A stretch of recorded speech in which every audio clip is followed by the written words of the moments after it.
Welcome to this short video on strategy within Blackjack. Now I'm not going to rehash the oft referred to basic strategy in this video, as it can be found everywhere. Even casinos hand out cards with this information. Instead, I'm going to give a simplified version for people that's hopefully going to be fairly quick and easy for everyone to memorise. First, however, I want to give a few pointers.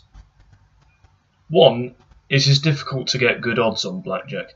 Certainly you won't find casinos going around giving an edge to the player. That's why they're more than happy to hand out basic strategy cards, because the odds are already in their favour, typically by around 0.5% or something.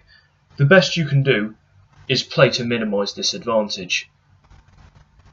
Second, consider the advantage that the house has and choose your rules accordingly.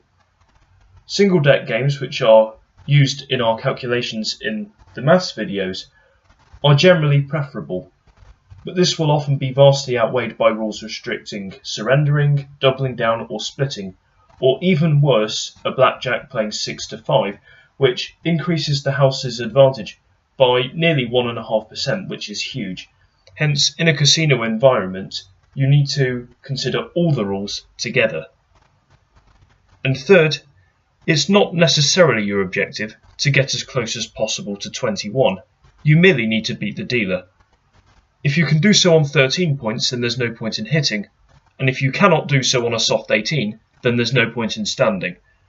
What the dealer's upturned card actually is it often gives much more valuable information than first-time players realise.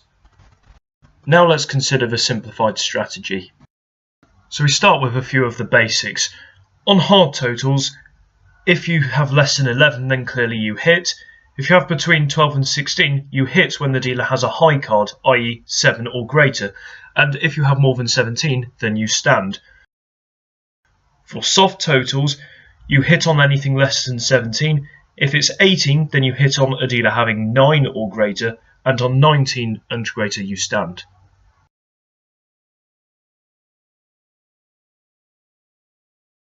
Now we consider rules on splitting, which are fairly easy to remember.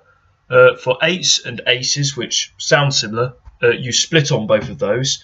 For 4s, 5s and 10s, or the face cards, the 3 beginning with F, you never split. And in all other cases, you split when the dealer has 7 or less. In terms of doubling down, you can double down if you are already hitting and you either have 11, you have 10 on the dealer having 9 or less, or if the dealer has 4, 5 or 6.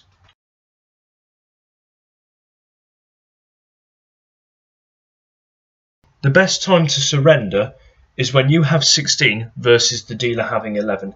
Give or take a point on either total. So if you have 15 versus the dealer's ace, then that might also be a good time to surrender too, or if you have 16 and the dealer has a 10.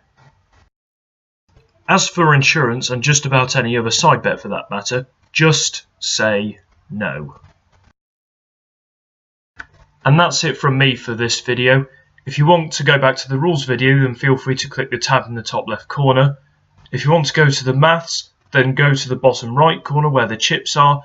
If you want to go back to the hub video, then click close to around the centre of the screen.